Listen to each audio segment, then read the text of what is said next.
Nizamabad parliament సభ్యులు అరవింద్ ధర్మపురి గారికి మరియు స్థానిక శాసనసభ్యులు పైడి రాజశేఖర రెడ్డి గారికి ఈ ప్రాంతం తరపున దేగాం గ్రామ బీజేపీ తరపున ఎందుకొరకంటే ఈ ప్రాంతంలో గత 70 సంవత్సరాల కళ ఈరోజు ఎంపీ గారి ఆధ్వర్యంలో నెరవేరింది.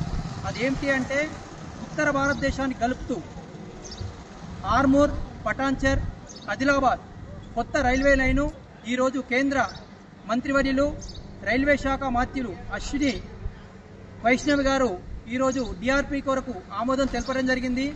ఈ రైలు మార్గం ద్వారా ఈ ప్రాంత రైతాంగానికి వాణిజ్య వ్యాపారాలకు కూడా అనేకంగా లాభం కూర్చడమే కాకుండా ఇక్కడ రైతాంగానికి కూడా వాణిజ్య వ్యాపారాలు చేసుకోవడానికి సులువవుతుంది. అదేవిధంగా మామిడిపల్లి అడిమామిడిపల్లి ఏదైతే మామిడిపల్లి ఉందో ఈ మామిడిపల్లిలో కూడా లోడింగ్ అన్లోడింగ్ ప్లాంట్లు కూడా ఏర్పడబోతున్నాయి. ఎంపీ గారి ఆధ్వర్యంలో ఈ ప్రాంత రైతాంగానికి ఇంత మేలు చేసిన ఎంపీ అరవింద్ గారికి మా గ్రామం తరపున, ఈ ప్రాంత భారతీయ జనతా పార్టీ తరపున, ఈ ప్రాంత రైతాంగం తరపున, ఈ వ్యాపార వాణిజ్య సంస్థల తరపున కూడా కృతజ్ఞతలు తెలియజేస్తా ఉన్నాం.